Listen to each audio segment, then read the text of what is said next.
Now, how do you choose the best exposure of the stacks? Because again, our intent is to get the optimum exposure. And if I look at this histogram, I want to expose to the right without losing information off the right side of the histogram. Let me make the thumbnails a little larger here so we can see this. Let me select these three.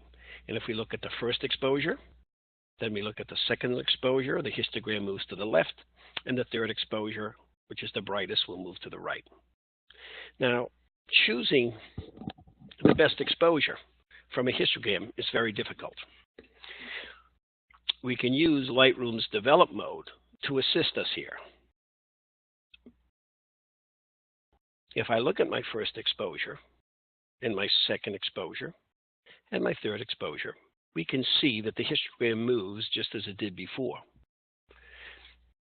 However, we can turn on the highlight warning. And what the highlight warning does is, when we start getting an exposure that clips off the end of the histogram, the red appears. So, if I look at my group, remember, I'll click this to close it.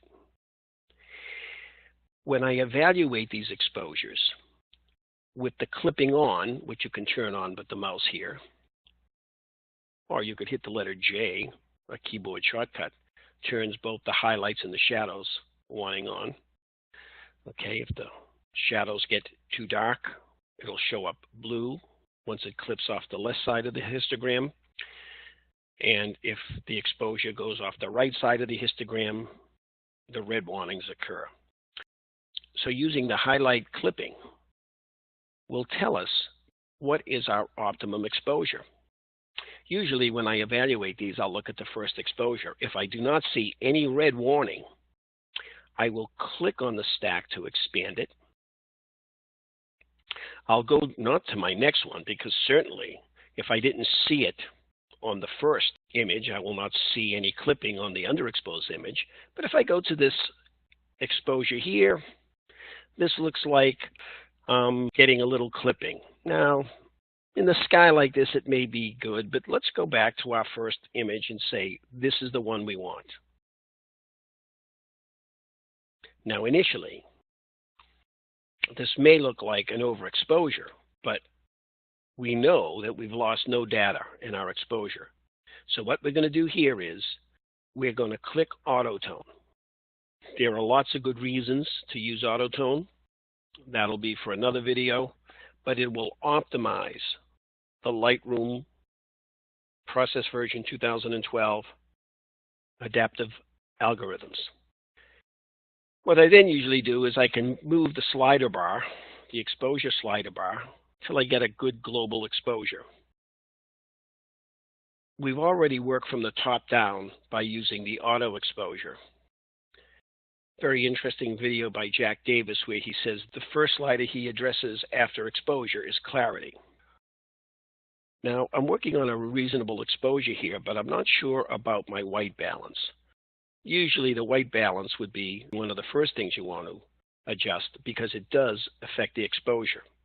So let me pick the white paint using the white balance, and you see that I've really changed. I'll bring my history tab. It's made an effect, and if you notice, it's also changed where the black point is. But now if I look at this, I may want to increase my contrast, increase my vibrance, and maybe take the highlights just down a little. Oh, I see something's happening in the sky. I'll take my black exposure because I see a little, maybe too much of it here. I'll take my black exposure here. And one of the things I may do is hold down the corners of my picture, and you'll probably notice the edges. In the Lightroom presets that came with Lightroom, they have a vignette 1, and this kind of works pretty nicely. Did you see that effect on there? Let me go back to my history and remove it. Okay. my intent here is to not show you the processing, but more show you how to select the best exposure in the one zone stack. So let me go to my next stack. And here's an exposure. And this is the first one. As you can see here, it has an EV of 1 1/3 stops overexposed. This is my base exposure. There is no predicting which one will be the best exposure because it depends on the subject that the camera meter is looking at. So let me open the stack. This one is a little too bright, so I know there's no need for me to look at the more exposed one, because the more exposed one certainly won't help me. So if I look at it, the second one looks fine. I have made my digital capture exposed to the right as far as I can. Here is my base, plus 1 1/3 EV, and here is my underexposed, that's 2/3. So recently I've been working here with the Show Lab colors.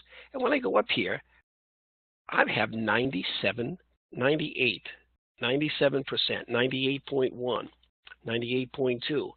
I have definitely made my exposure as far right as I can without going to the histogram.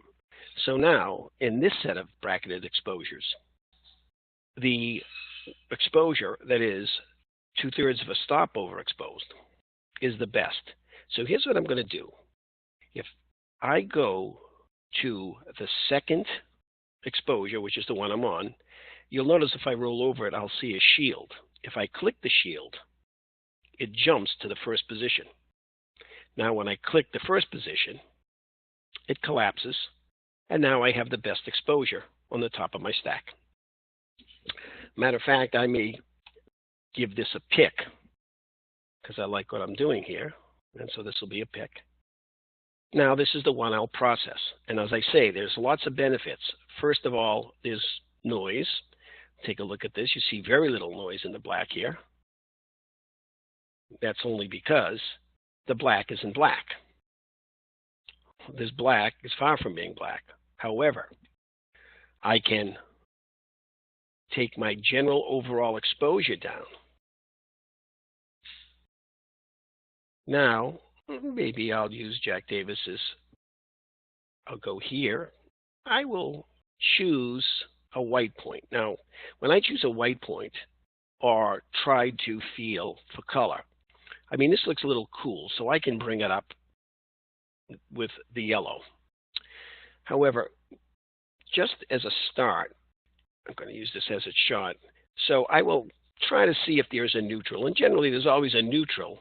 And this will bring it back to a good exposure. I'm going to go to my crop tool. I'm going to use the ruler for the angle and just draw it right along the water line here. Okay, straighten that up. I think my color temperature was pretty good. I'll warm it up a little bit more, come up with the clarity, punch it a little bit. Certainly, always go back. I probably use this in many situations. By the way, this vignette is affecting this slider here. If you watch these numbers, by clicking this, it'll always be 15. And you can moderate that if you think it's too much, increase it. You can do the roundness. There's lots of things you can do with the feather. But just selecting this is a good place to start. If I look here, I may, because this is a colorful scene, I may bring up the vibrance a little. And I don't see any blacks. I like to leave the highlight warning on because now if I go down to here, you see, I think the first black starts appearing in the tires of the tugboat. And now I just may take my highlights down a little bit, bring a little bit of sky in there. I could work more on the sky. Maybe I'll put a gradient. And let's see if I can focus a little more on the boat. Maybe get a brush. Every time I use the brush, what I like to do is show the mask. Make sure my density is up here. And this way, it's kind of nice. I can see where I'm drawing. Now, I usually make a quick mask to see if the effect is worthwhile. And if it is, then I will go back and refine the mask. But let me shut this off now. And let me see what a little more exposure to the tugboat does. Maybe go a little bit more here. And raise the shadows a little bit here. Maybe a tad more clarity. A little less contrast to get it. Now is when I probably will shut off my warnings, because I want to see where this black occurs. And now I think I'll stop there. What I want to show you is how it was imported.